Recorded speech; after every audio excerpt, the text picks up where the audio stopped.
Hello dear students, welcome back to my channel physics SPC. Electrostatics का एक question.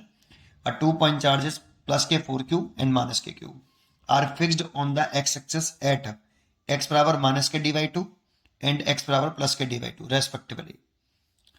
If third point charge q taken from the origin, पहले origin पर है, to x बराबर d along the semi circle as on the figure, ये figure given है। the energy of the charge will be the energy of charge will be decrease by इतना decrease, increase और increase।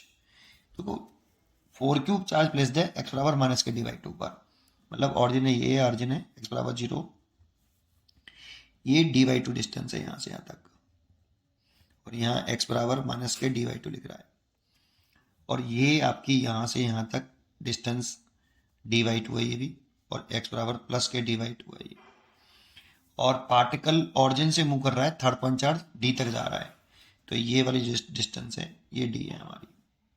ठीक है, अच्छा, तो देखो ना यहाँ पर इंपॉर्टेंट पॉइंट है कि the charge, the energy of the charge will be, पूरे सिस्टम की नहीं पूछी, इस चार्ज की एनर्जी पूछ रहा है ओनली। तो अगर मैं इसको पहला पॉइंट मान लूँ, पहला चार्ज, इसे दूसरा चार्ज, और इसे तीसरा, सॉरी ये तीसरा, जब चार्ज ए, जब आपका क्यू चार्ज ए पर है तो चार्ज ए की कितनी पोटेंशियल एनर्जी होगी, इस क्यू वाले चार्ज की कितनी पोटेंशियल एनर्जी होगी। तो देखो अगर दो चार्जेस है Q1 Q2 ऐसे, और उनके बीच की सेप्शन आर है, तो जो इसकी एनर्जी होती है ये होती है के Q1 Q2 ओवर आर, और यहाँ ये स्केलर क्वांटिटी है, Q1 Q2 विद साइन लिखते हैं, Q1 Q2 विद साइन लिखते हैं। ठीक है, अब जरा देखते हैं, तो एनर्जी लिख रहे हैं इनिशियल, तो देखो दूसरे वाले चार्ज की चाहिए 2 1 प्लस U3 1, ये पहले वाले चार्ज की वजह से दूसरे वाले पार्टिकल की एनर्जी, और ये तीसरे वाले पार्टिकल की वजह से दूसरे वाले पार्टिकल की एनर्जी। ठीक है, नहीं गलत लिखा, 2 3 लिखना चाहिए। ठीक है, U21 प्लस U23, तो निकालिए UI=U21, इन दोनों के बीच में देखो तो कितना, दोनों चार्ज का मल्टीप्लाई करें तो ये प्लस प्लस के दोनों, तो के 4q² ऊपर सेपरेशन कितनी है dy2, तो dy2 एंड 3 की वजह से 2 पर, तो इन दोनों को देखें तो ये प्लस का है ये माइनस का है, इसलिए माइनस आएगा, के q² ओवर सेपरेशन कितनी dy2, ये dy2 2 पर पहुंच गया, तो ये हो गया 8k(q² ओवर d, और ये 2k(q² ओवर d। ठीक है, तो ये हो जाएगा 6k(q² ओवर d। ये इनिशियल पोटेंशियल एनर्जी आ गई चार्ज Q की, जब वो पॉइंट ए पर था। अब जब ये पार्टिकल ये ए से मूव करके ये पार्टिकल यहाँ पे आ गया आपका, तो ये दूसरा वाला पार्टिकल था, ये तीसरा और ये पहला, तो मूव करने के बाद चार्ज Q की पोटेंशियल एनर्जी, तो U21 प्लस U23। ठीक है, तो U21 देखें 2 और 1 के बीच में, तो दोनों प्लस के हैं, इसलिए के दोनों चार्ज का multiply then 4q² over separation देखें तो देखो ये सेपरेशन d है और ये सेपरेशन dy2 है, तो ये सेपरेशन हो जाएगी 3d/2, इसलिए यहाँ पे 3d/2। ठीक है, एंड 2 और 3 के बीच में, इन दोनों के बीच में, तो माइनस का k(q²) और सेपरेशन कितनी है ये वाली, ये dy2 है, यहाँ पे दे रखी है देखो, ये d है ये dy2 है, तो ये dy2 होगी। ठीक है, इसलिए dy2, तो ये हो जाएगा 8k(q² ओवर 3d, और ये हो जाएगा 2k(q² ओवर d।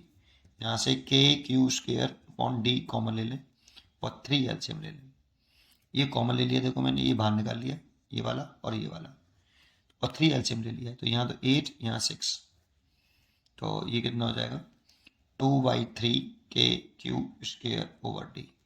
ये जब आपका Q चार्ज B पॉइंट पर मूव कर गया तो पोटेंशियल एनर्जी B वाले पार्टिकल की इतनी है, और ये जब पार्टिकल A पे था तो पोटेंशियल एनर्जी चार्ज Q की इतनी थी। पूरे सिस्टम की मत निकालना, सिस्टम की निकालोगे तो 3 पेयर बनेंगे। Q चार्ज की पूछा बेटा कि अगर ये चार्ज मूव कर जाए यहाँ से यहाँ पे तो कितनी पोटेंशियल एनर्जी में चेंज आएगा क्यू चार्ज के में। ठीक है, सिस्टम की नहीं पूछ रहा है, सिस्टम में 3 पेयर बनाने पड़ेंगे, वैसे सेम ही आंसर आता है उससे भी।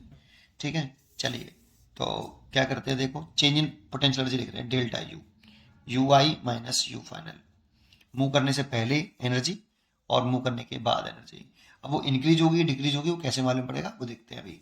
अगर देखो ये वाली वैल्यू पॉजिटिव आई तो यू आई ज़्यादा होगा यू एफ से, और नेगेटिव आई तो यू एफ ज़्यादा होगा यू आई से। जीरो आया तो दोनों बराबर होंगे तो मालूम पड़ जाएगा। तो चेक कर लेते हैं घटा के, तो यू आई में से यू एफ घटा दो तो 6k Q square over D, ये इनिशियल थी आपकी, देखो 6k Q square upon D, और फाइनल कितनी थी माइनस के 2/3k Q square over D. इसमें से k Q square by D LCM ले लो, कॉमन ले लो सॉरी, और 3 एलसीएम ले लो, तो ये 18 माइनस के 2, और k की वैल्यू पुट कर दो 1/4 पाई एप्सिलॉन नॉट। यहाँ जो k था वो 1/4 पाई एप्सिलॉन नॉट एक कांस्टेंट टर्म है। ठीक है, क्यू स्क्र ओवर डी, और ये हो जाएगा 16/3, और 4 से ये काट दो 4 बार, तो कितना आ जाएगा 4q square over 3 pi epsilon not into D. ये डेल्टा यू हो गया आपका। ठीक है, ये अब चेक करो, देखो डेल्टा यू मैंने क्या लिखा है, you I minus U F. अब ये कैसी वैल्यू आ रही है, देखो ये वाली वैल्यू कैसी है पॉजिटिव, तो ये पॉजिटिव वैल्यू आ रही है। वो पॉजिटिव कब आएगी, जब यू आई ज़्यादा होगा यू एफ ज़्यादा, तो इनिशियल ज़्यादा फाइनल कम। अगर ऐसा है कि इनिशियल ज़्यादा है और फाइनल कम है तो पोटेंशियल एनर्जी क्या हो रही है, डेल्टा यू जो हो रहा है आपका ये डिक्रीज हो रहा है बेटा, तो decrease by 4q square over 3 pi epsilon not D, इतना डिक्रीज हो गया भाई। इनिशियल ज़्यादा होगी और फाइनल कम हो जाएगी तो पोटेंशियल एनर्जी डिक्रीज हुई है ना, तो डिक्रीज्ड बाई 4q स्क्र upon 3 pi epsilon not D. इसलिए इसकी जो चॉइस होगी वो B is correct, B is correct. पढ़ते रहिए और खुश रहिए, थैंक यू।